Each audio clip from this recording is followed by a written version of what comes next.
a moment. The Russian Revolution. What was it based on? Land.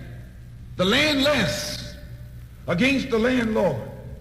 How did they bring it about? Bloodshed.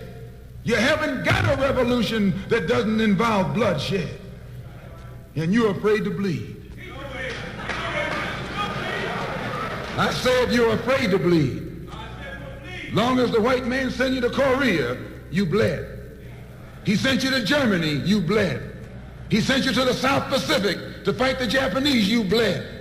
You bleed for white people. But when it comes time to seeing your own churches being bombed and little black girls murdered, you haven't got no blood.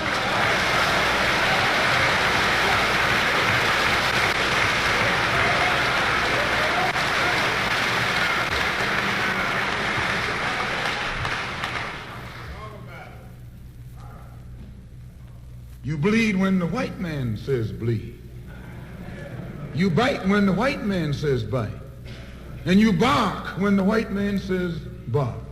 I hate to say this about us, but it's true. How you going to be nonviolent in Mississippi as violent as you were in Korea? How can you justify being nonviolent in Mississippi and Alabama when your churches are being bombed and your little girls are being murdered? And at the same time, you're going to get violent with Hitler and Tojo and somebody else that you don't even know.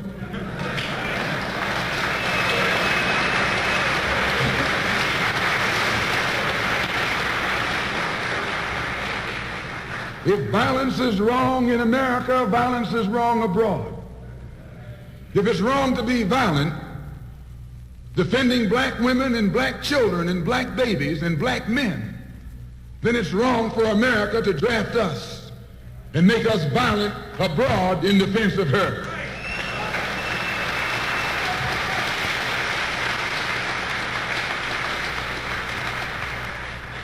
The Chinese Revolution. They wanted land.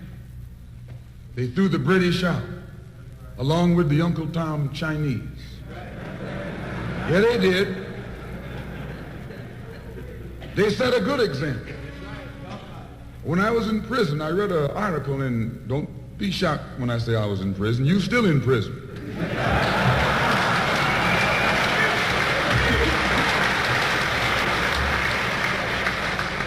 That's what America means, prison.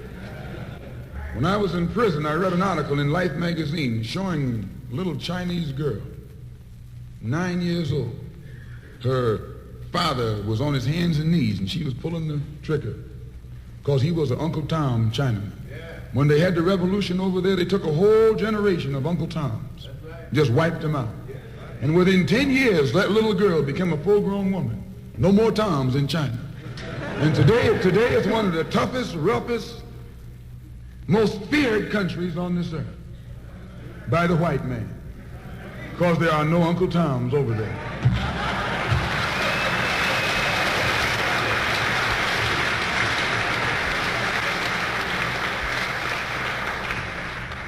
Of all our studies, history is best qualified to reward all research. And when you see that you got problems, all you have to do is examine the historic method used all over the world by others who had problems similar to yours. And once you see how they got theirs straight, then you know how you can get yours straight. Please. There's been a revolution, a black revolution going on in Africa. In Kenya, the Mau Mau were revolutionaries. They were the ones who made the word uhuru. They were the ones who brought it to the fore. The Mau Mau, they were revolutionaries. They believed in scorched earth. They knocked everything aside that got in their path. And their revolution also was based on land, a desire for land. In Algeria, the northern part of Africa, a revolution took place. The Algerians were revolutionists. They wanted land. France offered to let them be integrated into France. They told France to hell with France. They wanted some land, not some France.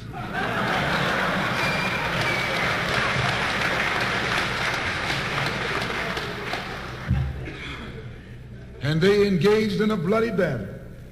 So I cite these various revolutions, brothers and sisters, to show you, you don't have a peaceful revolution. You don't have a turn the other cheek revolution. There's no such thing as a nonviolent revolution. Only kind of revolution that's nonviolent is the Negro revolution.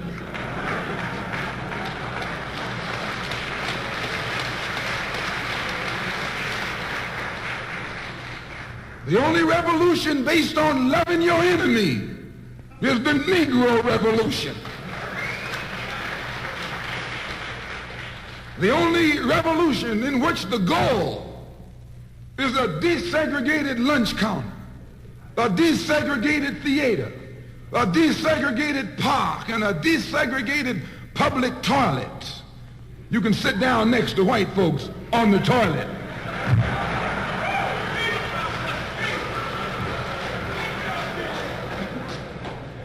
That's no revolution. Revolution is based on land. Land is the basis of all independence. Land is the basis of freedom, justice, and equality. The white man knows what a revolution is. He knows that the black revolution is worldwide in scope and in nature.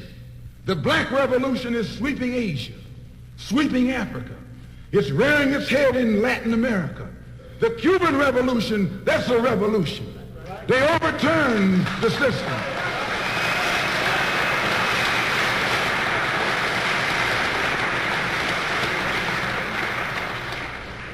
Revolution is in Asia. Revolution is in Africa. And the white man is screaming because he sees revolution in Latin America. How do you think he'll react to you when you learn what a real revolution is? You don't know what a revolution is. If you did, you wouldn't use that word. A revolution is bloody. Revolution is hostile. Revolution knows no compromise. Revolution overturns and destroys everything that gets in its way. And you sitting around here like a knot on these folks, no matter how much they hate me. No, you need a revolution.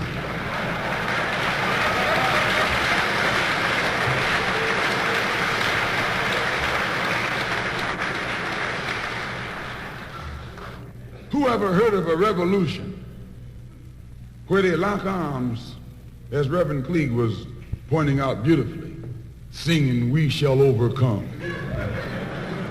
Just tell me you don't do that in a revolution. You don't do any singing, you're too busy swinging.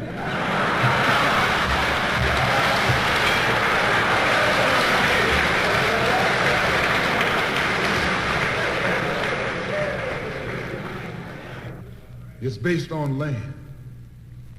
A revolutionary wants land so he can set up his own nation, an independent nation. These Negroes aren't asking for no nation. They're trying to crawl back on the plantation.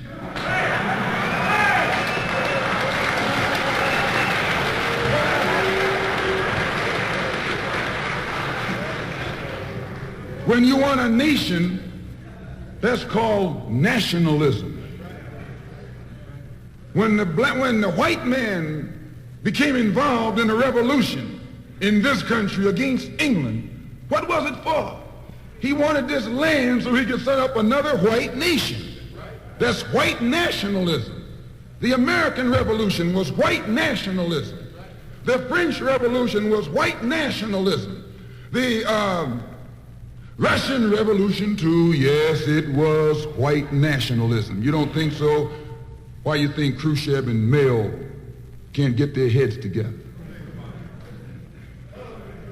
White nationalism.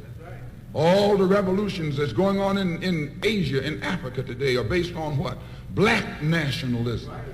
A revolutionary is a black nationalist. He wants a nation. I was reading some beautiful words by Reverend Cleage pointing out why he couldn't get together with someone else here in the city.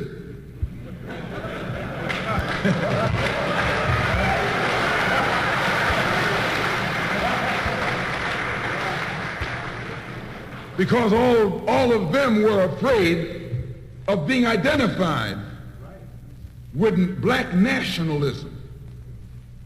If you're afraid of black nationalism, you're afraid of revolution. And if you love revolution, you love black nationalism.